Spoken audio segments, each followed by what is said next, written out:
So hello guys what's up. I hope you are doing well. So आज के इस video में हम डिस्कस करने वाले हैं क्लास 8th साइंस का चैप्टर नंबर फर्स्ट, जिसका नाम है क्रॉप प्रोडक्शन एंड मैनेजमेंट। इससे पहले कि मैं चैप्टर को स्टार्ट करूं, मैं आपको बता दूं कि मैं ये पूरा का पूरा चैप्टर नहीं पढ़ूंगा। इस चैप्टर का क्रक्स निकाल कर मैं आपको दूंगा, और जितने भी क्वेश्चन बनते हैं इस चैप्टर के पीछे, या एक्स्ट्रा क्वेश्चन जितने भी इस चैप्टर में बनेंगे, अगर आप इस एक्सप्लेनेशन को अच्छी तरह से सुनते हो तो आप जो है इजीली उनके आंसर जो है दे सकते हो। So my name is Rajendra, welcome at the platform of study smart. तो चलिए स्टार्ट करते हैं। तो जो फर्स्ट पैराग्राफ हमारे पास यहाँ पर दिया है, बूझो और पहेली वाला, ठीक है। तो इसमें आपको ये कहा गया है कि जो एनिमल्स होते हैं हमारे पास, उनको जो है जीवित रहने के लिए, जितने भी हमारे पास ऑर्गेनिज्म है, उनको जीवित रहने के लिए फूड की जरूरत होती है, ठीक है। अब जो है फूड हमें दो तरीके से मिल सकता है, एनिमल से भी मिल सकता है हमें फूड, और प्लांट से भी मिल सकता है फूड, ठीक है। अब जो एनिमल से जो फूड में हमें मिलता है उसके बारे में हम डिस्कस नहीं करेंगे। हम डिस्कस करेंगे यहाँ जो फूड हमें प्लांट से मिलता है, ठीक है। प्लांट से जो फूड हमें मिलता है, तो वो फूड हमें कैसे मिलता है, प्रोसेस क्या होती है, एक बीज से लेकर, मतलब जब हम एक बीज को बोते हैं तब से लेके जब बीज लास्ट में जो है हम हार्वेस्टिंग करते हैं फसलों को और हमें अनाज प्राप्त होता है, उसके बीच में क्या क्या प्रोसेसेस चलती है, मतलब कैसे हम एक क्रॉप को जो है मैनेज करते हैं, फर्स्ट से लेके लास्ट तक हम उसके सारे के सारे स्टेप्स देखेंगे। पहले जो ये पैराग्राफ है इसमें यही कहा गया है, ज़्यादा कुछ नहीं कहा गया है। इसमें यही कहा गया है कि जो हमें प्लांट वाले फूड मिलते हैं, जो प्लांट से हमें फूड ऑब्टेन होंगे, ठीक है, वो कैसे ऑब्टेन होंगे, क्या क्या प्रोसेस रहेगी उनके ऑब्टेन होने की, वो हम इस फर्स्ट पैराग्राफ में आपको दिया गया है, ठीक है। सेकंड में क्या कहा गया है, एग्रीकल्चर प्रैक्टिसेस, ठीक है। एग्रीकल्चर प्रैक्टिसेस, इसमें मेन चीजें मैं आपको बताऊंगा, ठीक है। सबसे पहले हमारे पास टर्म आती है क्रॉप। यहाँ पर देखिए नीचे दी हुई है, ठीक है। यहाँ पर हमारे पास एक टर्म दी है क्रॉप, ठीक है। क्रॉप, अब हम देखेंगे, अब धीरे धीरे हम चैप्टर में आगे बढ़ रहे हैं, ठीक है। क्रॉप मीन्स व्हाट, क्रॉप हम किसको कहते हैं। सो गाइस, अगर मान लीजिए आपने किसी एक प्लांट को अपने शौक के लिए लगाया हुआ है, अगर आप बहुत कम स्केल पर किसी प्लांट को लगाते हो, चाहे वो किसी अनाज का ही प्लांट क्यों ना हो, तो हम उसको क्रॉप नहीं कह सकते, ठीक है। क्रॉप हम किसको कहेंगे, कोई भी ऐसा प्लांट, प्लांट कैसा, ऐसा प्लांट होना चाहिए जो हमारी किसी जरूरत को पूरा कर रहा है, ठीक है। सिंपली आप समझिए, कोई भी ऐसा प्लांट जो हमारी जरूरत को पूरा कर सकता है और हम उसे जो है एक बड़े स्केल पर अगर उगाते हैं, तब हम कहेंगे उसको क्रॉप, ठीक है। तब हम उसको क्या कहेंगे, क्रॉप। जैसा कि यहां पर लिखा गया है, देखिए, when plants of the same kind, जब एक तरह का, मतलब सेम काइंड मतलब एक ही तरह के सारे प्लांट, ठीक है। When plants of same kind are grown and cultivated at one place on a large scale is called crop. मतलब क्या, अगर हम किसी एक ही तरह के प्लांट्स को, अगर हम एक ही तरह के प्लांट्स को एक जगह पर जो है उसको लगाते हैं, तो हम उसको क्या कहते हैं, क्रॉप्स। मतलब बहुत ज्यादा मात्रा में अगर हम एक ही टाइप के प्लांट्स को जो है एक जगह पर लगाएं, तो उनको हम कहते हैं क्रॉप्स।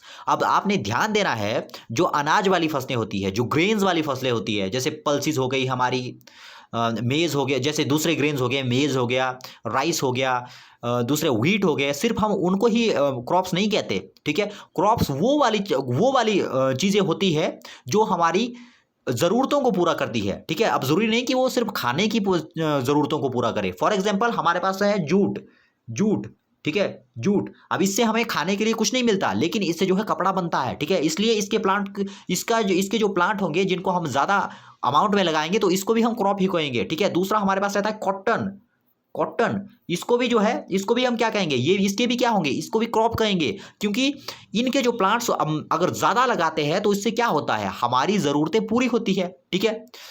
ये क्रॉप आपको पता लग गया। क्रॉप क्या है, क्रॉप किसको कहेंगे, हम दोबारा देख लीजिए एक बार, क्रॉप क्या है, when plants of same kind, जब हम एक ही तरह के प्लांट्स को आर ग्राउंड एंड कल्टीवेटेड, उनको जब हम ग्राउंड और कल्टीवेट करते हैं एट वन प्लेस, एक जगह पर, on large scale is called crop, ठीक है। अगर हम एक ही टाइप के प्लांट्स को एक जगह पर ग्रो करते हैं और उनको कल्टीवेट करते हैं, तो उसको हम कहते हैं क्या, क्रॉप्स, ठीक है। उसको हम क्या कहते हैं, क्रॉप्स। अब जो ये क्रॉप्स हमारे पास होती है, अब जो नीचे वाला ये है, इनको आप इजीली पढ़ सकते हो, ठीक है, वैसे मैंने एक्सप्लेन कर लिया। नेक्स्ट जो ये हमारे पास क्रॉप रहती है, अब जो डिफरेंट टाइप की क्रॉप्स रहती है गाइस हमारे पास, अलग अलग। अब जो क्रॉप्स होती है ना, ये भी अलग अलग टाइप की होती है, ठीक है। अब कुछ ऐसी क्रॉप होती है, अब जो ये जितनी भी हमारे पास क्रॉप्स है, इनके जो है उनका एक टाइम पीरियड होता है, कब एक क्रॉप को लगाना है, कब एक क्रॉप को काटना है, हर एक क्रॉप का एक स्पेशल पीरियड होता है, ठीक है। इसी पीरियड के आधार पर हमने फसलों को जो है इसी पीरियड के बेसिस पर हमने जो क्रॉप्स को दो टाइप में बांटा हुआ है, ठीक है। दो टाइप में हमने बांटा हुआ है। फर्स्ट हमने इसे बांटा है खरीफ क्रॉप्स, पहली क्रॉप्स को हम कहते हैं खरीफ क्रॉप्स, और सेकंड होती है हमारे पास रबी क्रॉप्स, ठीक है।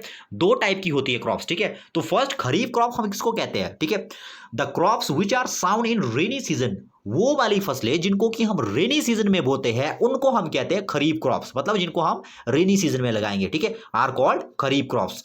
The rainy season in India generally from June to September. अब तीन चीजें आपको खरीफ क्रॉप में याद रखनी है। सबसे पहला रेनी सीजन, सबसे पहले तो ये रेनी सीजन में होगी।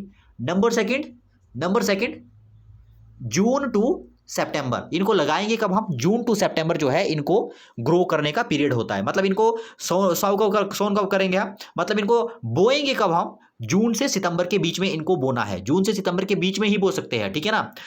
और तीसरा ये काफी इंपॉर्टेंट है गाइस, इनको आपको याद रखना है, और इसकी जो एग्जांपल है ना वो भी आपको बहुत अच्छे से याद होने चाहिए। अब देखिए कौन कौन सी क्रॉप्स है जिनको कि हम खरीफ क्रॉप्स में कंसीडर कर सकते हैं। जैसे पैडी हो गया, ठीक है, पैडी मतलब जो चावल हमारे पास रहता है, ठीक है, मेज हो गया, मक्की, ठीक है, सोयाबीन हो गया, ग्राउंडनट हो गया, कॉटन हो गया, ये सारी की सारी क्या है, खरीफ क्रॉप्स है, ठीक है। कौन सी क्रॉप्स है, खरीफ क्रॉप्स है, मतलब ये रेनी सीजन में लगाई जाती है और जून और सितंबर के बीच में लगाई जाती है, ठीक है, इसलिए इनको क्या कहते हैं हम, खरीफ क्रॉप्स, ठीक है। सेकंड आते हैं हम रबी क्रॉप्स के ऊपर, हम रबी क्रॉप्स हम किनको कहते हैं, ठीक है, the crops grown in winter season are called rabi crops, ठीक है। वो वाली क्रॉप्स जो विंटर सीजन में लगाई जाती है, जो विंटर के मौसम में लगाई जाती है, उनको हम कहते हैं रबी क्रॉप्स, ठीक है। कौन सी क्रॉप्स कहते हैं उनको, रबी क्रॉप्स, ठीक है। Their time period generally from October to March. Simple सी बात है, रबी क्रॉप्स वो वाली होती है जो ठंड वाले मौसम में लगाई जाती है जो फसलें, ठीक है। और इनका टाइम पीरियड कौन कौन सा रहता है, अक्टूबर टू मार्च, मतलब अक्टूबर से लेके मार्च के बीच में हम इनको बो सकते हैं, अक्टूबर से मार्च के बीच में। खरीफ क्रॉप्स वाला क्या था, जून से सितंबर, खरीफ वालों को कब बो सकते थे, जून से सितंबर के बीच में। रबी वाले को कब बो सकते हैं हम, अक्टूबर से मार्च के बीच में, ठीक है। और एग्जाम्पल क्या क्या है इसमें, एग्जाम्पल गाइस दोनों के आपको याद रखने हैं, एग्जाम्पल बहुत इंपॉर्टेंट है इसके, ठीक है। अब देखिए कौन सा है, फर्स्ट है हमारे पास व्हीट मतलब गेहूं, ठीक है, ग्राम हो गया, पी हो गया, मस्टर्ड हो गया, ठीक है। ये सारे के सारे जो है जितने भी यहां पर आए, ये सारे के सारे आपको अच्छे से लर्न होने चाहिए, ठीक है ना, अच्छे से लर्न होने चाहिए, ठीक है। खरीफ क्रॉप्स में कौन कौन सी क्रॉप्स आती है और रबी क्रॉप्स में कौन कौन सी क्रॉप्स आती है, ठीक है। अब नेक्स्ट चलते हैं, नेक्स्ट हमारे पास है basic properties of crop production. अब गाइज हम स्टेप वाइज स्टेप देखेंगे कि फसलों को जो है हम स्टेप वाइज स्टेप जो है कैसे तैयार करते हैं, मतलब एक ग्रेन से लेके लास्ट में जो हमारे पास फसल प्राप्त होती है उनके बीच में कौन कौन से स्टेप आते हैं, उनको हम जो है एक एक करके अब डिस्कस करेंगे इस चैप्टर में, ठीक है। So let's start.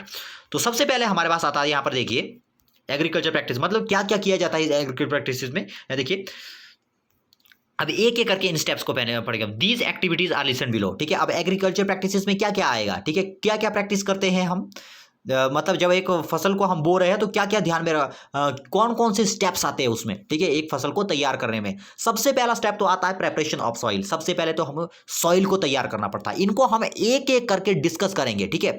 सबसे पहले तो हमको जो है सॉइल को प्रिपेयर करना होता है। दूसरा सोइंग मतलब बोना, ठीक है, उसके बाद हमें बीज बोना पड़ता है। Number 3 adding manure and fertiliser. अब ये मैन्यूर और फर्टिलाइजर क्या होते हैं इनको भी हम डिटेल में डिस्कस करेंगे, ठीक है। नेक्स्ट क्या है, इरिगेशन मीन सिंचाई, उसके बाद उसको सींचना पड़ता है, ठीक है। उसके बाद प्रोटेक्टिंग फ्रॉम वीड्स, मतलब उसको वीड से जो है प्रोटेक्ट करना पड़ता है। वीड क्या है ये हम एक एक करके लास्ट में देखेंगे, ठीक है। नेक्स्ट उसके बाद इसको हार्वेस्ट करना पड़ता है और उसके बाद इसको स्टोर करना पड़ता है, ठीक है। ये तो थे मैंने आपको बताए मेन स्टेप, मतलब क्या क्या हमें एक फसल को तैयार करने में कौन कौन से स्टेप लगेंगे, ठीक है। अब उनको एक एक करके हम डिस्कस करते हैं, ठीक है। So let's start. तो सबसे पहले हमारे पास आता है प्रेपरेशन ऑफ सॉइल। सबसे पहले तो क्या, अगर मान लो आपको फसल बोनी है तो आप सबसे पहले क्या करोगे, सबसे पहले तो यार आपके पास खेत चाहिए, ठीक है। खेत चाहिए, खेत के बाद क्या चाहिए, उसको जो है उस खेत को बनाना पड़ेगा, ठीक है। अब वो काफी हार्ड होगा, ठीक है। अब उसको क्या करना पड़ेगा आपको, अब उस जो मिट्टी है वहां पर उसको नरम करना पड़ेगा, ठीक है, सॉफ्ट करना पड़ेगा उसको, ठीक है। तो उसके लिए आप क्या करोगे, उसके लिए हमारे पास वेरियस टाइप के मेथड है, ठीक है। अभी हम देखेंगे कौन कौन से मेथड है, ठीक है। Preparation of soil means soil को तैयार करना पड़ेगा हमें, काफी हार्ड होती है सॉइल, आपको पता है, जैसे ही फसलें कटती है तो सॉइल जो है काफी हार्ड हो जाती है। उसके बाद उसके ऊपर जो है सॉफ्ट करना पड़ता है। सॉफ्ट हम कैसे कर सकते हैं, हल चला के कर सकते हैं उसको सॉफ्ट, ट्रैक्टर चला के कर सकते हैं उसको सॉफ्ट, ठीक है। कई तरीके हैं, अब हम देखेंगे कौन कौन से तरीके हैं, ठीक है। यहां पर देखिए नीचे दिया है इसमें यही यही कहा गया है, ठीक है। अब देखिए कौन कौन से तरीके हैं यहाँ पर देखिए, टिलिंग और प्लोइंग। टिलिंग, अगर आप ट्रैक्टर के साथ जो है मिट्टी को लूज करते हो, अगर आप ट्रैक्टर चला रहे हो खेत में, ट्रैक्टर चला के मतलब वो ट्रैक्टर क्या कर रहा है, खोद रहा है खेत को, तो हम कहेंगे टिलिंग, टिलिंग हो रही है, ठीक है। प्लॉइंग में मीन्स ये ट्रेडिशनल मेथड है हमारा, जैसे आपने देखा होगा जैसे दो बैल होते थे, पीछे हल होता था, ठीक है। अगर हम उस तरीके से खेत को तैयार करते हैं, मतलब उस तरीके से मिट्टी को अगर हम सॉफ्ट करते हैं, तब हम कहेंगे प्लॉइंग। अगर हम ट्रैक्टर के साथ जो है मिट्टी को सॉफ्ट कर रहे हैं, तब हम कहेंगे टिलिंग, ठीक है। तब हम कहेंगे क्या कहेंगे उसको, टिलिंग, ठीक है। उसको क्या कहेंगे, टिलिंग। तो यहां पर भी यही कहा गया, देखिए अब ज्यादा कुछ आपको इसमें नहीं पढ़ना है। प्लॉइंग क्या है, सिंपल मैंने आपको बता दिया। प्लॉइंग क्या है, प्लॉइंग में दो हमारे पास बैल होंगे, पीछे क्या लगा होता था, प्लॉ, ठीक है। जो हमारे पास हो, उसको हो कहते हैं, HOE हो, ठीक है। उसको लगाया जाए, यहाँ पर दिया है नीचे, उसको देखते हैं, यहाँ पर दिया, देखिए ये देखिए, ये प्लॉइंग हो रही है, यहाँ पर दो बैल लगे हैं, ठीक है। अब यहाँ पर जो ये है इसको हो कहते हैं, HOE, ठीक है। अब ये यहाँ पर लगाया जाता है, अब ये आदमी इसको, इन बैलों को आगे खींच रहा है, ठीक है, और ये यहाँ पर लगा हुआ है। जैसे ये बैल आगे खींचेंगे तो ये मिट्टी को खोद रहा है, ये वाला जो हमारे पास ये वाला इंस्ट्रूमेंट लगा हुआ है, ठीक है। तो प्लॉइंग में इस तरह से हम जो है मिट्टी को सॉफ्ट करते हैं, ठीक है। अब दूसरा कौन सा है हमारे पास, दूसरा हमारे पास ट्रैक्टर। आप देखिए हो यहाँ पर दिया, देखिए हो क्या है, ये वाला जो आपको दिख रहा है, इसको हो कहते हैं हम, ठीक है। नेक्स्ट क्या है, नेक्स्ट देखिए, अब ट्रैक्टर के साथ भी आजकल जो है आधुनिक युग है, ठीक है, मॉडर्न वर्ल्ड है आजकल, ठीक है। तो क्या करते हैं आजकल, काफी कम हो गया है इन प्लॉइंग करना। आजकल ज्यादातर जो है खेतों को टिलिंग के द्वारा ही तैयार किया जाता है, मतलब ट्रैक्टर का यूज किया जाता है, बैलों के द्वारा अब काफी कम जो है बैलों का यूज हो गया है, ठीक है। तो ये तो था फर्स्ट स्टेप। फर्स्ट स्टेप में हमने क्या किया, खेतों को तैयार किया यार, ठीक है। सेकंड क्या हुआ, सेकंड क्या करेंगे हम, सोइंग। अब सोइंग मींस क्या, सोइंग मींस का, sowing is the most important part of crop production. Before sowing good quality seeds are selected. Good quality seeds are clean and healthy seeds of a good variety. Farmers prefer to use these seeds which give a high yield. अब यहां पर देखिए, अब सबसे क्या, अब की बात क्या करना है हमें, जैसे ही हमने खेत तैयार किया ना, उसके बाद हम उसमें बीजते हैं, मतलब बीज बीजते हैं, ठीक है। अब एक बात जो आपको बीज बीजने से पहले ध्यान में रखनी है, आपको बीजों को जो है सेलेक्ट करना है, ठीक है। आपको बीजों को क्या करना है, सेलेक्ट करना है। आपको सिर्फ और सिर्फ वही बीज जो है जमीन में डालने हैं जो बिल्कुल जो है हमारे हेल्दी सीड होंगे, ठीक है। कुछ सीड हमारे पास ऐसे होते हैं जिनमें कीड़े मकोड़े लगे होते हैं। मान लीजिए एक सीड मेरे पास है, मान लीजिए ये मक्की का सीड है, मेज का सीड है, तो क्या होता है कई बार कुछ कीड़े मकोड़े क्या कर लेते हैं, इस सीड को खा लेते हैं, थोड़ा सा खा लेंगे, इस तरह से सीड रह जाता है फिर, ठीक है। तो इस तरह के जो ये डिफेक्टेड सीड हमारे पास होते हैं, अगर हम इनको अगर जमीन में बोते हैं तो इससे क्या होता है, इससे जो है फसल जो है हमारी तैयार नहीं हो पाती, ये उग ही नहीं पाता ये सीड, ठीक है। इससे क्या हो जाता है, हमारी फसलें जो है खराब हो सकती है। इसलिए जरूरी क्या है, इसलिए जरूरी है कि सोइंग से पहले हम बीजों को अच्छे तरीके से ध्यान से देखें उनको, मतलब जो जो हेल्थी सीड है ना, हम सिर्फ उनको ही जो है लेंगे सो करने के लिए, ठीक है ना। उनको जो है, उन्हीं को जो है हम बीजेंगे, ठीक है। यहाँ पर दिया है देखिए, सिलेक्शन ऑफ सीड्स, ठीक है, सिलेक्शन ऑफ सीड। अब अगर हम सीड की सिलेक्शन ना करें तो हमें जो है बहुत बड़ा नुकसान हो सकता है, ठीक है। क्योंकि अगर हमने मान लीजिए बिना देखे अगर हमने सीड डाल दिए, अगर उनमें से कई सीड खराब निकले तो क्या होगा, हम अगर वो सीड खराब निकले तो सीधी सी बात है कि वो फसल निकलेगी ही नहीं, ठीक है। तो हमारी फसलें कहाँ से होगी अगर वो निकलेगी ही नहीं तो, ठीक है। जमीन से ही अगर नहीं निकली तो क्या कर सकते हैं हम, ठीक है। नेक्स्ट क्या है, अब देखिए दो स्टेप हो गए हमारे। फर्स्ट स्टेप हमने क्या किया, जमीन को तैयार किया, ठीक है ना, प्लॉइंग और टिलिंग के साथ। दूसरे स्टेप में हमने क्या किया, सोइंग की। सोइंग मतलब बीजों को बो लिया। बीजों को बोने से पहले हमने क्या किया, सीड की सिलेक्शन की, ठीक है। उसके बाद थर्ड स्टेप क्या आता है हमारे पास, अब थर्ड स्टेप क्या आता है हमारे पास, थर्ड स्टेप। अब इसको देखिए किस तरह से, seed drilling. Nowadays the seeds drill is use for sowing. अब देखिए यहां पर भी आपके पास इंस्ट्रूमेंट दिए हुए हैं। अब देखिए इसके भी तरीके हैं, इसके भी तरीके हैं। जो ये सोइंग है ना, जो आप बीजों को बोते हैं, इसके भी तरीके हैं। या तो आप सिंपली हाथों के साथ अगर बीजों को खेतों में हाथों के साथ भी बीज को फेंक सकते हैं, ठीक है।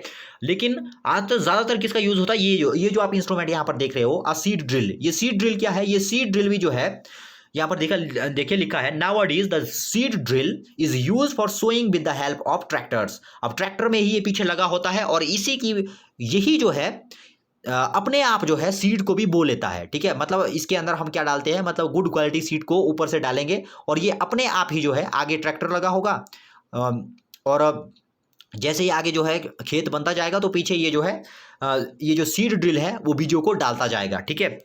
तो ये जो है ये सीड ड्रिल था। नेक्स्ट हम आते हैं थर्ड स्टेप में।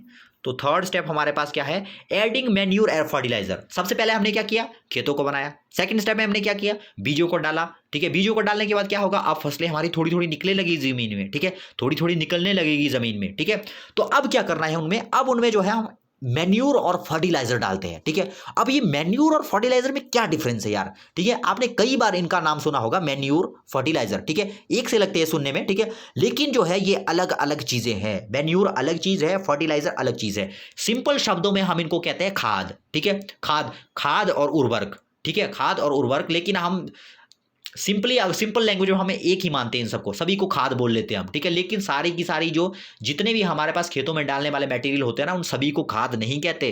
ठीक है, अब क्या डिफरेंस होता है इस मैन्यूर और फर्टिलाइजर में, ये देखते हैं हम जरा। ठीक है, यहां पर दिया है इसमें डिफरेंस, तो इसको हम यहां पर देखते हैं। ठीक है, क्या डिफरेंस है इसमें। ठीक है, फर्टिलाइजर और मैन्यूर में क्या डिफरेंस है, सबसे पहले पॉइंट पर आते हैं। ये डिफरेंस काफी इंपॉर्टेंट है। ठीक है ना, ये सबसे इंपॉर्टेंट क्वेश्चन है इस चैप्टर का। ठीक है, फर्टिलाइजर क्या बोलता है, अब fertiliser is an inorganic salt. ये क्या है, हमारा एक इनऑर्गेनिक सॉल्ट है। मैन्यूर क्या है हमारा, manure is a natural substance obtained by decomposing of cattle dung, human waste and plant residues. ठीक है, अब फर्टिलाइजर क्या है, सिंपली आपको याद रखना, ये एक इनऑर्गेनिक सॉल्ट है। इनऑर्गेनिक सॉल्ट मींस अपने आप नहीं बनता है यार ये। ठीक है, अपने आप नहीं बनता, इसको बनाना पड़ता है। ठीक है, नेचुरली नहीं मिलता है ये। ठीक है ना, इसको हम क्या कहेंगे, ये एक इनऑर्गेनिक सॉल्ट है। ठीक है, अपने आप नहीं बना हुआ है ये। ठीक है, मैन्यूर क्या है, मैन्यूर क्या है, मैन्यूर जबकि अपने आप बनते हैं। ठीक है, अब जैसे मान लीजिए आपके घर में गोबर है, अगर आप गांव से है तो गोबर होता है घर में। ठीक है, दूसरी कोई सब्जियां हैं, गली सड़ी जितनी भी हमारे पास चीजें हैं, ठीक है, उनसे जो हमारे पास लास्ट में कंपोस्ट बनता है, उसको हम कहते हैं मैन्यूर। मतलब जो गाय के गोबर इत्यादि से जो खाद बनती है हमारे पास, उनको हम कहते हैं मैन्यूर्स। ठीक है, जो ये फर्टिलाइजर होते हैं हमारे पास, फर्टिलाइजर होते हैं, इनको हम खाद नहीं बोलते, इनको हम क्या कहते हैं, उर्वरक। ठीक है, इनको हम क्या कहते हैं, उर्वरक। ठीक है, मैन्यूर ये खाद है। ठीक है, मैन्यूर को हम क्या कहते हैं, खाद।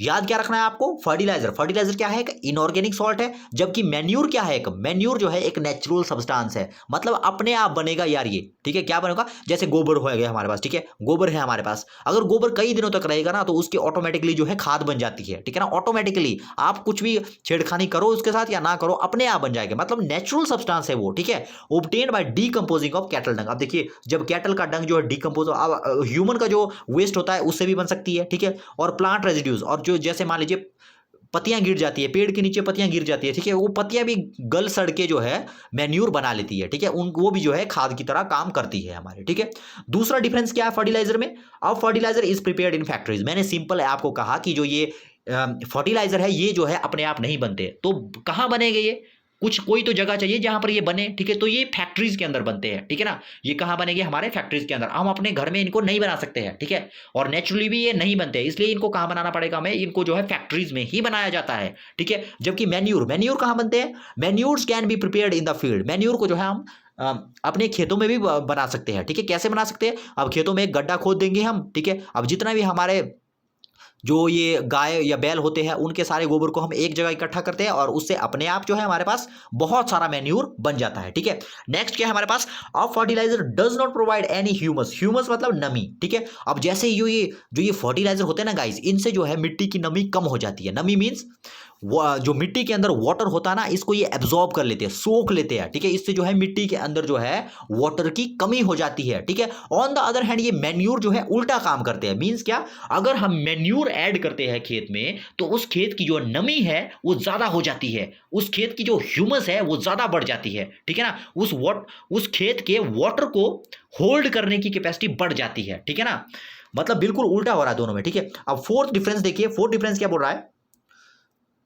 Fertiliser are very rich in plant nutrients like nitrogen, phosphorus and potassium. अब देखिए, प्लांट्स जो होते हैं हमारे, उनके फूड क्या क्या है, नाइट्रोजन, फॉस्फोरस, पोटेशियम, अलग अलग टाइप के मिनरल है जो प्लांट के लिए इंपॉर्टेंट होते हैं। ठीक है, अब जो ये फर्टिलाइजर होते हैं हमारे पास, ये जो है इन न्यूट्रिएंट्स को प्रोवाइड करते हैं, जैसे नाइट्रोजन हो गया, फॉस्फोरस हो गया, पोटेशियम हो गया। ठीक है, अब मैन्यूर क्या करेंगे, manure is relatively less rich in plant nutrients. मतलब जो ये फर्टिलाइजर हमारे पास होते हैं ना, इनमें बहुत ज्यादा अमाउंट में वो वाले मिनरल होते हैं जो प्लांट के लिए जरूरी होते हैं। ठीक है, ये जो फर्टिलाइजर है इनके अंदर बहुत ज़्यादा अमाउंट में वो वाले मिनरल प्रेजेंट होते हैं जो प्लांट को चाहिए होते हैं, ठीक है। जबकि जो ये मैन्यूर्स होते हैं इनमें इनकी मात्रा काफ़ी कम होती है, ठीक है। ये मैन्यूर काफ़ी स्लो होते हैं, ठीक है। मैन्यूर काफ़ी स्लो होते हैं as compare to fertiliser. Fertiliser बहुत ज़्यादा अमाउंट में जो है प्लांट न्यूट्रिएंट्स प्रोवाइड करते हैं, जबकि मैन्यूर उतने ज़्यादा जो है हमारे जो प्लांट्स होंगे उनको न्यूट्रिएंट्स प्रोवाइड नहीं कर पाते, ठीक है। ये काफ़ी मज़े से काम करते हैं ये मैन्यूर्स, ठीक है। काफ़ी ये लेस रिच होते हैं प्लांट न्यूट्रिएंट्स में, ठीक है। तो तीसरा फर्स्ट स्टेप हमने क्या देखा? फर्स्ट स्टेप हमने देखा हमने प्रेपरेशन ऑफ सॉइल, हमने सॉइल को तैयार किया। दूसरा हमने देखा सोइंग ऑफ सीड, मतलब सीड को हमने बो दिया।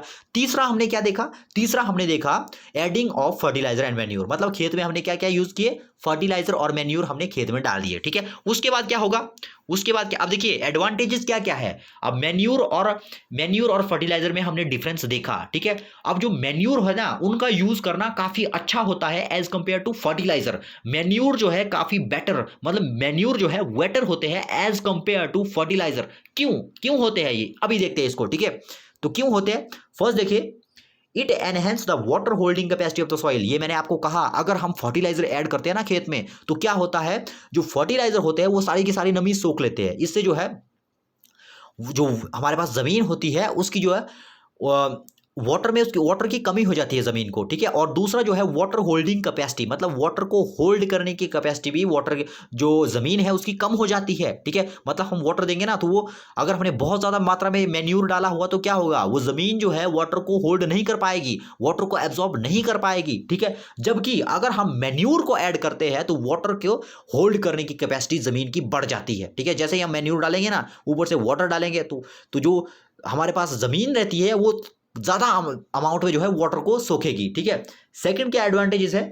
It makes the soil porous due to which exchange of gases become easy. ये जो हमारे पास मैन्यूर रहता है ना, इनसे सॉइल जो है पोरस हो जाती है। पोरस मतलब काफी स्पेस रह जाता है, जो मिट्टी के कण होते हैं उनमें स्पेस बढ़ जाता है, ठीक है। मिट्टी के कणों में जब स्पेस बढ़ जाता है तो जो गैसेस की एक्सचेंज है, जो गैसेस जो है गैसेस का एक्सचेंज जो है वहां पर बढ़ जाता है, ठीक है। अब देखिए, it makes the soil porous due to which exchange of gases become easy, मतलब गैसेस जो है अंदर बाहर जो है काफी इजीली जा सकती है, ठीक है ना। दूसरे में क्या कहा गया? दूसरे में ये देखिए, मिट्टी को पोरस कर देगा। पोरस मतलब मिट्टी के जो कण है ना, मिट्टी के जो पार्टिकल्स है, ठीक है, उनके बीच में जो है ये गैप डाल देता है, ठीक है। उससे क्या होगा, जो गैसेस जो है अंदर बाहर जो है इजीली जा सकती है जमीन में, ठीक है। तीसरा एडवांटेज क्या है? It increase the number of friendly microbes. अब जमीन के अंदर बहुत सारे माइक्रोब्स होते हैं गाइस। माइक्रोब्स मींस बहुत छोटे छोटे हमारे पास कण रहते हैं, ठीक है, उनको हम कहते हैं माइक्रोब्स जमीन के अंदर, ठीक है ना। तो ये माइक्रोब्स जो है प्लांट के ग्रोथ के लिए बहुत ही इंपॉर्टेंट होते हैं, ठीक है। और जो ये मैन्यूर है, जब हम इन मैन्यूर्स को ऐड करते हैं तो इन माइक्रोब्स की ग्रोथ जो है अच्छी होती है। माइक्रोब्स की ग्रोथ अच्छी होगी तो हम जो क्रॉप्स लगाएंगे बाद में उनकी ग्रोथ भी ऑटोमेटिकली जो है हमारी अच्छी होगी, ठीक है। फोर्थ क्या है? It improve the texture of the soil. ये जो है मिट्टी के टेक्सचर को भी जो है इंप्रूव करता है। अगर हम मैन्यूर्स को डालेंगे ना तो ये मिट्टी के टेक्सचर को भी जो है डेफिनेटली जो है इंप्रूव करती है, ठीक है। अब इसके बाद नेक्स्ट स्टेप क्या होता है हमारा? अब देखिए कितने स्टेप हो गए हमारे। फर्स्ट स्टेप में हमने जमीन को तैयार किया, ठीक है। सेकंड स्टेप में सोइंग किया हमने। थर्ड स्टेप में हमने उसको, जब फसलें निकल गई थी तो हमने उसमें ऐड किया क्या क्या? मैन्यूर और फर्टिलाइजर, ठीक है। चौथे में हमने क्या किया? अच्छा, चौथे में अब हम पहुंच गए, ठीक है। चौथे में अब क्या करते हैं? जब फसलें बड़ी हो जाती है, ठीक है, फसलें बड़ी बड़ी होने लग, फसलें जैसे उग जाती है जमीन में, ठीक है, उसके बाद उसमें खाद डाला जाता है, उसमें मैन्यूर और फर्टिलाइजर डाले जाते हैं। जैसे ही हम उसमें मैन्यूर और फर्टिलाइजर डालते हैं तो उसके बाद उसको इरिगेशन की जरूरत होती है, मतलब सिंचाई की जरूरत भी तो होती है प्लांट्स को, ठीक है। मतलब अगर हम वाटर नहीं डालेंगे तो फसलें तो सूख जाएगी, ठीक है। तो उसके लिए क्या जरूरी होता है? इरिगेशन। इरिगेशन मीन सिंचाई, ठीक है। जो हम वाटर प्रोवाइड करते हैं प्लांट्स को उसको हम कहते हैं इरिगेशन। मतलब जिन मेथड से हम वाटर प्रोवाइड कर रहे हैं प्लांट्स को उनको हम कहते हैं, उसको हम क्या कहते हैं? उसको हम कहते हैं इरिगेशन, ठीक है। उसको हम कहते हैं इरिगेशन। यहां पर लिखा है देखिए, यहां पर लिखा है देखिए, the supply of water to crops, मतलब क्रॉप्स को वाटर की सप्लाई एट डिफरेंट इंटरवल्स, मतलब अलग अलग टाइम पर एक क्रॉप को वाटर की सप्लाई, उसको हम कहते हैं इरिगेशन। इरिगेशन क्या है? इरिगेशन क्या है?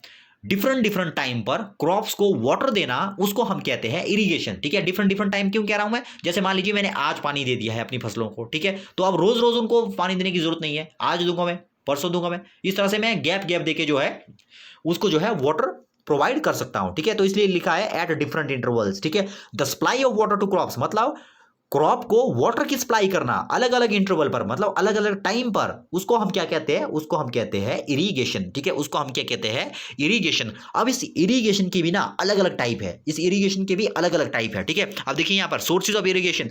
अब इरिगेशन के क्या क्या साधन हो सकते हैं, अब आप खुद सोचिए, अगर आपको अपनी फसलों को जो है सिंचाई करनी है उसकी, ठीक है, तो आपके पास क्या क्या सोर्स रहते हैं उसके। अब यहाँ पर देखिए, जैसे वेल, कुआं दिया है हमारे पास, ट्यूबवेल से भी हम कर सकते हैं। तीसरा पॉन्ड्स है हमारे पास, ठीक है, तालाब हो सकते हैं, लेक्स भी हो सकती है, रिवर हो सकते हैं, डैम्स हो सकते हैं, और कैनल्स हो सकती है। कैनल्स, ठीक है, कैनल मीन्स नहरें। ठीक है, तो इनसे जो है हम अपनी जो क्रॉप्स होती है उनको जो है इरिगेट कर सकते हैं, मतलब इरिगेशन जो है इनसे हम इजीली कर सकते हैं। ठीक है, अब हम मेथड देखते हैं कि कैसे हम इरिगेशन कर सकते हैं। ये तो सोर्स है जिनसे हम इरिगेशन कर सकते हैं, अब मेथड हमें देखना है इरिगेशन का कि कैसे हम इरिगेट करेंगे फसलों को। ठीक है, तो यहां पर देखिए, अब ये देखिए ट्रेडिशनल मेथड है, कुछ तो हमारे पास ट्रेडिशनल मेथड थे, उसमें आदमी क्या करता था, खुद ब खुद सारी फसलों को पानी देता था। ठीक है, इस तरह से देखिए जो ट्रेडिशनल मेथड थे हमारे, मतलब जो पुराने मेथड थे। ठीक है, इसमें देखिए ये आदमी बेचारा खुद ब खुद इन फसलों को क्या कर रहा है, एक एक करके यहां से पानी देता जा रहा है खुद, बिना किसी मशीन की हेल्प से ये वाटर को पानी, ये जो फसलें हैं उनको जो है इरिगेट कर रहा है। ठीक है, ये तो ट्रेडिशनल मेथड थे, लेकिन इस तरह के मेथड आजकल जो है यूज नहीं किए जाते। ठीक है, आजकल कौन से मेथड यूज किए जाते हैं, आजकल मॉडर्न मेथड यूज किए जाते हैं। ठीक है, अब ये देखिए पुराने तरीके थे, ये देखिए पुराने पुराने तरीके हैं। ठीक है, तो ये इनको आप पढ़ सकते हो। ठीक है, पिक्चर देख के भी आप अंदाजा लगा सकते हो कि किस तरह से इरिगेट हो रहा है। ठीक है, अब आते हैं मॉडर्न वाले, ये जो मॉडर्न तरीके इरिगेशन के गाइस, ये इंपॉर्टेंट है, ये आपको ध्यान से देखने हैं। ठीक है, अब आपको इनमें भी आपको क्या ध्यान से देखना है, अब ये यहां से जो है क्वेश्चन कई बार पड़ जाता है। ठीक है ना, अब जो ये डिफरेंट डिफरेंट टाइप के मेथड है यहां पर इरिगेशन के, ठीक है, आप भले ही एग्जाम में इसके बारे में कुछ लिख ना पाओ, लेकिन इसके जो डायग्राम्स है ना वो आपको बिल्कुल जो है आपके माइंड में सेट होने चाहिए। ठीक है, अगर आप एग्जाम में अगर आपको इरिगेशन के मेथड आ गए, ठीक है, मॉडर्न इरिगेशन के मेथड अगर आपके आगे, भले ही आप कुछ लिख पाओ या ना पाओ, ये जो डायग्राम यहां पर बने हैं ये बिल्कुल आपके माइंड में सेट होने चाहिए। अगर आप ये अगर पेपर में अगर आप इसको बना लेते हो, तो अगर आपके पास 100 में से अप्रोक्सीमेटली 90% मार्क्स आपको मिल जाएंगे। अगर आप जैसे मान लीजिए अगर आप 2 मार्क्स का अगर क्वेश्चन है तो 1.5 मार्क्स आपको इजीली मिल जाएगा, अगर आप डायग्राम्स इसके नीट एंड क्लीन जो है ड्रॉ कर सकते हो। ठीक है, तो यहां पर देखिए फर्स्ट जो हमारे पास मेथड है कौन सा है, फर्स्ट मेथड कौन सा है हमारे पास, स्प्रिंकलर सिस्टम। ठीक है, स्प्रिंकलर सिस्टम में क्या करते हैं हम, स्प्रिंकलर सिस्टम में क्या किया जाता है, अब यहां पर ध्यान से देखिएगा, ध्यान से देखिएगा, इस डायग्राम को ध्यान से देखिएगा। ये यहां पर मेरे पास एक सोर्स है वाटर का, अब इसकी जगह कोई दूसरा सोर्स भी हो सकता है मेरे पास, जरूरी नहीं है कि यहां पर कुआं ही हो, यहां पर जो है नहर भी हो सकती है, मतलब कैनल भी हो सकती है, रिवर भी हो सकता है, पॉन्ड भी हो सकता है, कुछ भी हो सकता है। ठीक है, अब इसके ऊपर देखिए क्या लगाया है मैंने, इसके ऊपर मैं यहाँ पर बेल दिया है, तो आप इसी डायग्राम को बिल्कुल इजीली एज इट इज बना सकते हो। ठीक है, अब यहाँ पर देखिए कुआं है। ठीक है, अब कुएं से यहाँ पर मैं किसी तरह की बाल्टी नहीं डालूंगा, तब तो मैं उसी में रह जाऊंगा। ठीक है, ये मॉडर्न तरीका अपना रहा हूं मैं। ठीक है, मॉडर्न तरीके में मैं क्या लगाऊंगा, यहाँ पर मोटर लगाऊंगा। ठीक है, अब ये मोटर क्या करेगी, ये जो है अपने आप वाटर जो है इस कुएं से ऊपर खींचेगी। ठीक है, अब ध्यान से देखिएगा यहाँ पर देखिए क्या हो रहा है। ठीक है, ये मोटर क्या कर रही है, एक पाइप यहाँ इस कुएं के अंदर लगी हुई है। ठीक है, ये वाली जो पाइप है ये क्या कर रही है, ये इस कुएं से जो है वाटर को ऊपर खींच रही है। ठीक है, इसको ऊपर खींच रही है। ठीक है, अब आपको ध्यान से देखना है, अब यहां से 2 पाइपें लगी हुई है, एक पाइप जो ये आगे जा रही है, ये आगे जाके बहुत सारी पाइप में डिवाइड हो रही है। यहां पर देखिए एक पाइप इधर जा रही है, इसकी एक पाइप इधर जा रही है, मतलब जितनी भी ये सारी की सारी पाइप से, ये कहां से आई है, ये इस पाइप से निकली हुई है, इस पाइप में, मतलब आगे जाके ये पाइप डिवाइड हो रही है, डिवाइड हो रही है, डिवाइड हो रही है, डिवाइड हो रही है। ठीक है, लास्ट में क्या बन रहा है, लास्ट में इस तरह के यहाँ पर स्ट्रक्चर बने हुए इस तरह से, अब देखिए फाउंटेन्स बने हुए, फुहारे बने हुए। यहां पर क्या होता है, ऊपर एक घूमने वाला सिर होता है, जो ये फाउंटेन्स आपको दिख रहे हैं ना, इस तरह का एक स्ट्रक्चर होता है इनके ऊपर लगा हुआ। ठीक है, अब ये क्या करते हैं, ये घूमते जाते फाउंटेन की तरह काम करेंगे। ये जो ये आपको स्ट्रक्चर दिख रहा है ना, ये गोल गोल घूमते हैं, गोल गोल घूमते हैं, गोल गोल घूमते हैं। ठीक है, अब जो ये प्लस का साइन आपको दिख रहा है, ठीक है, ये जो प्लस का साइन है, इनके हर एक सिरे पर एक छेद होता है, या 1 2 3 छेद हो सकते हैं इसके अंदर। ठीक है, छेद होता है मतलब क्या, ये जो एक्स का निशान आपको दिख रहा है, ये गोल गोल घूमता है, ये गोल गोल घूमता है, और ये एक्स के जितने भी सिरे हैं इनमें छेद होता है। मतलब जैसे ही पानी यहां से खींचेगा ना, ये यहां से ये ऊपर खींचेगा, और ये पानी जो है आगे जाएगा, आगे कहां तक जाएगा, इन सारे के सारे फाउंटेन्स में जाएगा, इन जितने भी फुहारे लगे हुए इन सभी में जाएगा, क्योंकि सभी पाइपें जो है इस पाइप के साथ जुड़ी हुई है। ठीक है, सभी पाइपें इसके साथ जुड़ी हुई है। जैसे ही वहां से वाटर आगे जाएगा तो क्या होगा, ये फाउंटेन्स क्या करेंगे, वाटर के प्रेशर के कारण ये फाउंटेन जो है गोल गोल घूमेंगे। ठीक है, जैसे ही ये फाउंटेन जो है गोल गोल घूमेंगे ना, वाटर भी क्या होगा, बिल्कुल बारिश की तरह इस तरह से जाएगा, इस तरह से। ये देखिए, जैसे ये गोल गोल गोल गोल घूमेंगे तो वाटर जो है इन सिरों से गोल गोल घूमते घूमते जो है बाहर की ओर आएगा। ठीक है, ऐसा लगेगा जैसे मान लीजिए बारिश हो रही है यहाँ पर। ठीक है, तो स्प्रिंकलर सिस्टम में ये होता है। ये डायग्राम आपको बिल्कुल जो है एज इट इज आपको जो है आपके दिमाग में होना चाहिए। ठीक है, स्प्रिंकलर सिस्टम में क्या करेंगे, मोटर से पानी खींचा जाता है और आगे जो है फाउंटेन्स को भेजा जाता है। फाउंटेन्स क्या होंगे, गोल गोल घूमेंगे और बिल्कुल रेन की तरह यहाँ पर मौसम क्रिएट करेंगे ये। ठीक है, एक रेन की तरह सिचुएशन क्रिएट करेंगे। आप देखिए यहाँ पर किसी भी ह्यूमन की यहाँ पर जरूरत ही नहीं है। मॉडर्न तरीका क्यों है ये, मॉडर्न तरीका इसलिए यहाँ पर क्योंकि इसमें किसी भी ह्यूमन की जरूरत ही नहीं। यहाँ पर अपने आप सब कुछ हो रहा है। ये मोटर अपने आप जो है वाटर खींच रही है, फव्वारे अपने आप घूम रहे हैं, मतलब फाउंटेन्स अपने आप घूम रहे हैं। ठीक है, ह्यूमन को कुछ करने की जरूरत ही नहीं है। ठीक है, अब दूसरा सिस्टम क्या है, ड्रिप सिस्टम। दूसरा सिस्टम क्या है हमारे पास, ड्रिप सिस्टम। अब गाइज ये ड्रिप सिस्टम जो है वहां पर यूज किया जाता है जहां पर वाटर थोड़ा कम होता है हमारे पास। ठीक है, जहां पर वाटर कम होता है।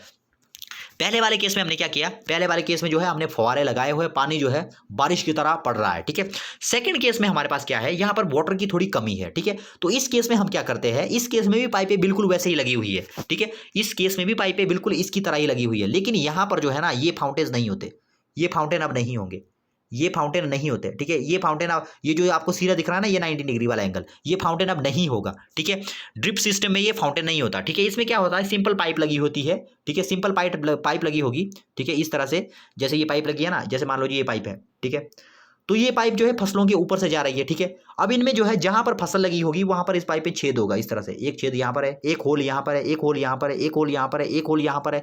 मतलब जहां पर भी फसल लगी हुई है वहां पर इस पाइप में hole hole hole hole hole होगा। ठीक है, अब सभी में यहां पर भी एक पाइप है, यहां पर भी एक पाइप है और यहां पर भी एक पाइप। ये तीनों पाइप किससे जुड़ी हुई है, पीछे वाली पाइप से। ठीक है, अब जैसे यहां से वाटर आगे जा रहा है तो क्या होगा, अब यहां से वाटर आगे जा रहा है इस पाइप में, ये पाइप जुड़ी हुई है आगे वाली तीनों पाइप से। ठीक है, तो आगे वाली तीनों पाइप में वाटर जाएगा। ठीक है, तो अब वाटर हमारा कहां पर उतरेगा, वाटर जाएगा हमारा सिर्फ जैसे यहां पर छेद है ना, तो वो वाटर सिर्फ इस फसल तक जाएगा, इस पौधे तक जाएगा। यहां पर छेद है वो इस पौधे तक जाएगा, यहां पर छेद है वो इस पौधे तक जाएगा, यहां पर होल है वो इस पौधे तक जाएगा, यहां पौधे यहां पर इस पर पड़ेगा। ठीक है, यहाँ पर इस तरह के, यहाँ पर हमने फाउंटेन का यूज़ क्यों नहीं किया, यहाँ पर फाउंटेन का यूज़ हमने इसलिए नहीं किया क्योंकि हमारे पास ज़्यादा वाटर नहीं है यार। ठीक है, हम ज़्यादा वाटर जो है वेस्ट नहीं कर सकते, हम वाटर को यहाँ पर नहीं गिरा सकते। ठीक है, हमें सिर्फ वाटर वहीं पर डालना है जहाँ पर फसल हमारी है। ठीक है, हमारे पास ज़्यादा वाटर नहीं है। ठीक है, ये डिफरेंस है। जो स्प्रिंकलर सिस्टम होता है उसमें हमारे पास पानी खुल के होता है। ठीक है, पानी जो है बिल्कुल बारिश की तरह जाता है। ठीक है, लेकिन ड्रिप सिस्टम में जो है हमारे पास वाटर की कमी होती है। ठीक है, उसकी वजह से जो है हमारे पास जो होल होता है वो बिल्कुल पाइप में कहां पर होगा, जहां पर फसल लगी होती। ठीक है, जहां पर फसल लगी होगी। ठीक है, तो ये था हमारा ड्रिप सिस्टम और इन दोनों के डायग्राम आपको बिल्कुल जो है बिल्कुल लर्न होने चाहिए। ठीक है, बिल्कुल जो है आपके माइंड में सेट होने चाहिए। ठीक है, नेक्स्ट क्या है, उसके बाद हम क्या करते हैं। ठीक है, फर्स्ट स्टेप में हमने खेत को तैयार किया, प्रेपरेशन ऑफ सॉइल। दूसरे में हमने क्या किया, सोइंग की, मतलब बीजों को बोया। तीसरे स्टेप में हमने क्या किया, मैन्यूर और फर्टिलाइजर ऐड किए। ठीक है, चौथे स्टेप में हमने क्या किया, चौथे स्टेप में हमने क्या किया, चौथे स्टेप में हमने ये किया था, मतलब उसको इरिगेट किया, मतलब उसको पानी दिया। ठीक है, पांचवें स्टेप में हम क्या करेंगे, प्रोटेक्शन फ्रॉम वीड्स। अब ध्यान से सुनना है इस टर्म को। ठीक है, वीड हम किसको कहते हैं, वीड क्या होता है, अब ये वीड क्या है। ठीक है, अब जब आप मान लीजिए अगर आप गांव से हो तो आपको पता होगा, जब हम कोई फसल उगाते हैं ना, मान लो मैंने व्हीट उगा दी मान लो। ठीक है, अगर मैंने अपने किसी खेत में व्हीट उगाई हुई है तो हम देखते हैं कि जो बीज मैंने खेत में डाले थे ना सिर्फ वही नहीं उगेंगे, उसके साथ में कुछ दूसरे, मान लो ये मैंने फसल लगाई है। ठीक है, ये मेरी फसल है। ठीक है, अब मैं देखूंगा जो वीड्स मैंने डाले थे ना वो तो उगेंगे ही उगेंगे,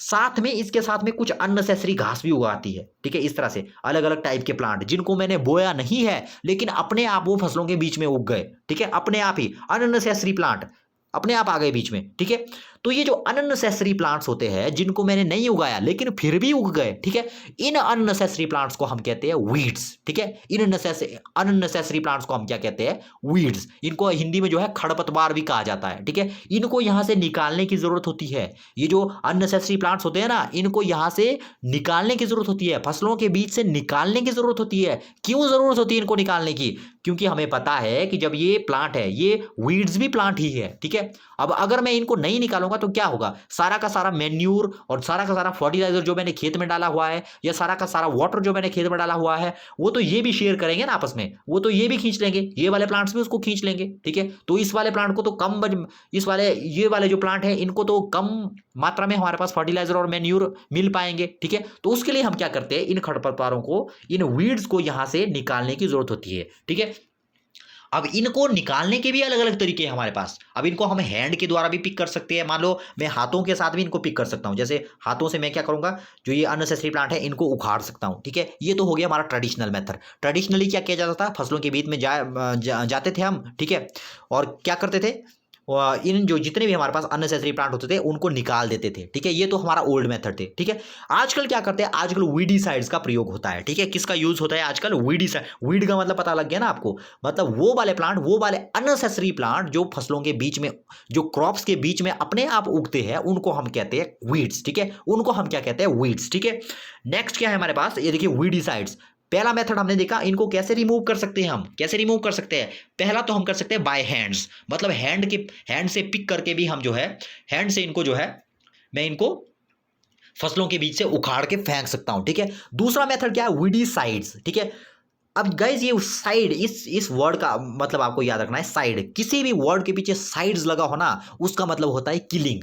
आपने नाम सुना होगा इंसेक्टिसाइड। इंसेक्टिसाइड मींस इंसेक्ट को मारने वाला, ठीक है। इंसेक्टिसाइड मींस इंसेक्ट को मारने वाला। पेस्टिसाइड, पेस्टिसाइड मतलब पेस्ट को मारने वाला, ठीक है। उसी तरह से है वीडीसाइड। वीडीसाइड मतलब वो वाले केमिकल जो वीड को मार डालते हैं, ठीक है, जान से लुढ़का देंगे इसको, ठीक है। उन केमिकल्स को हम क्या कहते हैं, वीडीसाइड्स।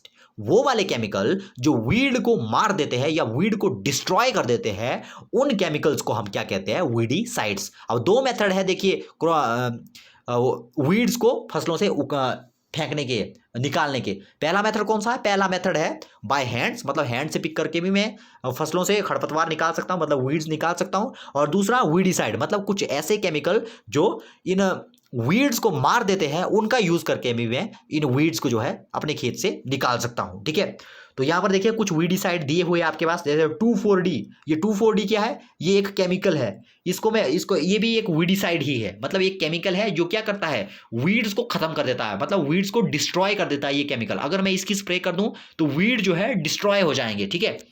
अब क्या होगा नेक्स्ट, अब मैंने वीड्स भी हटा दिए। अब लास्ट में क्या करना पड़ता है, जब हमारी फसलें पकने लगती है, तैयार हो जाती है, तो उसके बाद क्या करना पड़ता है, तो अब क्या होता है, हमारा हार्वेस्टिंग होती है, ठीक है। मतलब harvesting of crop is an important task. The cutting of crop after it is mature is called harvesting. मतलब जैसे ही हमारा इतना काम करने के बाद जब हमारी फसलें तैयार हो जाती है ना, तो फाइनली क्या करना पड़ता है, उस फसल को काटना पड़ता है, ठीक है। उस फसल को काटना पड़ेगा। इस प्रोसेस, जो फसलों को काटने की जो ये प्रोसेस होती है ना, जो पक्की हुई फसलें हमारे पास है, जो मैच्योर क्रॉप्स हमारे पास है, उनकी जो कटिंग है, उसकी जो प्रोसेस है, उसको हम कहते हैं हार्वेस्टिंग। मतलब पकी हुई फसल को काटना, वो क्या है हमारा, उसको हम कहते हैं हार्वेस्टिंग, ठीक है। अब ये क्या है हमारा हार्वेस्टिंग। अब इसको भी हार्वेस्टिंग करने में भी कई तरीके हैं, ठीक है। अब ये ओल्ड मेथड देखिए, ये दराटी है, यहां पर इसको सिक्कल कहते हैं, ठीक है। लोकल लैंग्वेज में दराटी कहते हैं, ठीक है। अब देखिए ये हमारा ओल्ड मेथड था, ये दराटी होती थी हमारे पास, ये सिकल होती थी हमारे पास। इसकी हेल्प से हम क्या करते थे, फसलों को जो है एक एक करके काटते थे, ठीक है। मतलब बंडल बंडल में जो है हम फसलों को खेत में पकड़ते थे और उनकी कटाई करते थे, ठीक है। ये तो था ओल्ड मेथड। लेकिन आजकल जो है ये मेथड जो है ज़्यादा यूज़ नहीं होते। वैसे जो गाँव वाले रीजन है उनमें आज भी इसी का यूज़ किया जाता है, सिकल का ही यूज़ किया जाता है। क्या करने के लिए, फसलों को काटने के लिए, ठीक है। लेकिन जो हमारे शहरों वाले इलाके, जो मतलब जहां पर बड़े बड़े फार्म होते हैं, ठीक है, वहां पर जो है बड़े बड़े इन ट्रैक्टर्स का यूज किया जाता है। ये देखिए, ठीक है, यहाँ पर जो है बड़े बड़े ट्रैक्टर का यूज किया। ये क्या करते हैं, ये देखिए एक साथ इतना सारा, जितना भी यहाँ पर जितनी भी फसलें लगी होगी, एक साथ में ये क्या कर लेगा, एक साथ उनकी कटाई कर लेगा, ठीक है ना। ये आप खुद पढ़ सकते हो, ठीक है। नेक्स्ट क्या है यहाँ पर हमारे पास, अब देखिए जैसे ये वो हो गया तो उसके बाद क्या करना पड़ता है, जैसे ही काट दिया हमने, मान लो हार्वेस्टिंग कर ली। हार्वेस्टिंग करने के बाद क्या करना पड़ता है, अब देखिए हमारे पास ढेर पड़ गया, ठीक है। यहाँ पर फसलों का ढेर, ये मान लीजिए मेरे पास फसलें ही हो गई। ये मैंने यहाँ पर अपनी फसलों की कटाई करके यहाँ पर इकट्ठा कर दिया, ठीक है। अब क्या करना पड़ता है, अब मैंने फसलें काटी है ऐसी, ठीक है। जो मैंने फसल ली है ना, उसमें मैंने वो डंडी भी ली है, प्लांट भी तो उसके साथ में ही आया है, ठीक है। लेकिन मेरे को प्लांट तो चाहिए नहीं, मेरे को क्या चाहिए, मेरे को ये दाने चाहिए, ठीक है। उसके लिए क्या करना पड़ेगा, अब एक मशीन होती है जिसको हम कहते हैं थ्रेशर, ठीक है। इस तरह से होता है यहाँ से और एक नीचे से लगा होता है इसमें थ्रेशर। इसको क्या कहते हैं हम? थ्रेशर। थ्रेशर में क्या किया जाता है, ये जो हमारे पास बंडल है, ये जो हमारे पास बंडल है, इस तरह के बंडल, बहुत सारे बंडल है इस तरह के, ठीक है। इन बंडल को इसके अंदर घुसेड़ा जाता है इस मशीन के अंदर, ठीक है। और ये क्या करती है, ये जो प्लांट वाला पार्ट है, इस फसल का जो प्लांट वाला पार्ट था वो यहां से बाहर निकलेगा और जो दाने दाने थे वो यहां से बाहर निकलेंगे, ठीक है। इस प्रोसेस को हम कहते हैं थ्रेशिंग, ठीक है। थ्रेशिंग में हम क्या करते हैं, थ्रेशिंग में हम प्लांट वाले पार्ट को ग्रेन वाले पार्ट से अलग करते हैं, ठीक है। मतलब जो हमारे पास क्रॉप्स है, जो कटी हुई क्रॉप्स है, उन कटी हुई क्रॉप्स में से जो दाने हैं, दानों को प्लांट से अलग करना, मतलब ग्रेन्स को प्लांट से अलग करना, वो क्या है हमारा, वो थ्रेशिंग है, ठीक है। उसको हम क्या कहते हैं, थ्रेशिंग कहते हैं, ठीक है।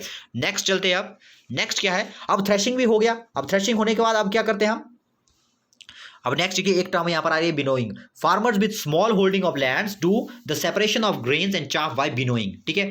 अब देखिए ये जो विनोइंग वाला स्टेप है, ये आप वैसे लोअर क्लासेस में पढ़ चुके हैं इस विनोइंग के बारे में, ठीक है। इसको आप पहले डिस्कस कर चुके हैं, ठीक है। आपको बस इतना याद रखना है कि ऊपर जो मैंने यहाँ पर बताया था कि जैसे हमने फसलें काट ली तो उसके बाद हम करेंगे थ्रेशिंग, ठीक है। जो स्मॉल फार्मर हमारे पास होते हैं, जिनके जो थ्रेशिंग नहीं कर सकते, वो करेंगे विनोइंग को, ठीक है। ये आपने खुद पढ़ना है, यहाँ पर इसको पढ़ लो आप, ठीक है। नेक्स्ट हमारे पास आता है, जैसे ही हम फसलों को काट लेते हैं, जैसे हम फसलों की थ्रेशिंग कर लेते हैं, तो उसके बाद क्या हो गया, दाने अलग हो गए फसल से। अब उनको स्टोर भी तो करना पड़ेगा, ठीक है। स्टोर करने के लिए क्या करना पड़ेगा, अब ये यहाँ पर इसको भी आप इजिली पढ़ लो, ठीक है। स्टोर करना सिंपली मैं आपको बता दूं, स्टोर, अब स्टोर कहां पर किया जाएगा, ठीक है। स्टोर कहां पर किया जाता है, स्टोर किया जाता है इनको ग्रेनरीज में। इनको क्या कहते हैं, जहां पर अनाजों को स्टोर किया जाता है ना, उसको क्या कहते हैं, ग्रेनरीज या गोडाउन्स, ठीक है। यहां पर देखिए गोडाउन में कितनी सारी बोरियां यहां पर रखी हुई है, इनके अंदर क्या है, ग्रेन्स है, ठीक है। इनके अंदर क्या है, हमारे पास ग्रेन्स है, ठीक है। ये आप खुद पढ़ सकते हो, बिल्कुल इजी चीजें हैं, ठीक है। नेक्स्ट यहां पर फूड फ्रॉम एनिमल्स। अब हमें पता है कि कुछ फूड हमें जो है एनिमल से भी मिलता है, जैसे मीट हो गया, कोई दूसरे प्रोडक्ट हो गए, वो कहां से मिलते हैं हमें, वो हमें एनिमल से मिलते हैं, ठीक है। लास्ट में एक टर्म दिया है एनिमल हस्बेंड्री, ठीक है। एनिमल हस्बेंड्री किसको कहते हैं, अगर हम जो हमारे कोई भी एनिमल्स हमारे पास है, अगर हम एनिमल्स को जो है एक बड़े स्केल पर पालते हैं अपनी नीड्स को फुलफिल करने के लिए, ठीक है। आप पालते भी है, जैसे अगर आप गांव में रहते हो तो आपने देखा होगा कि बहुत सारे लोग जो है एनिमल्स को पालते हैं, ठीक है। बहुत सारे लोग क्या करते हैं, एनिमल को पालते हैं। एनिमल को कैसे पालना है, उनकी देख रेख कैसे करनी है, उनकी अच्छी देखभाल हम कैसे कर सकते हैं, ठीक है।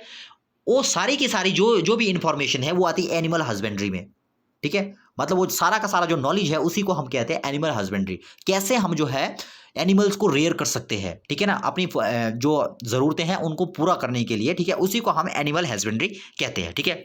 सो ये था chapter first guys. So I hope कि आपने वीडियो को एंजॉय किया होगा। मिलते हैं नेक्स्ट वीडियो में, अब तब तक के लिए गुड बाय।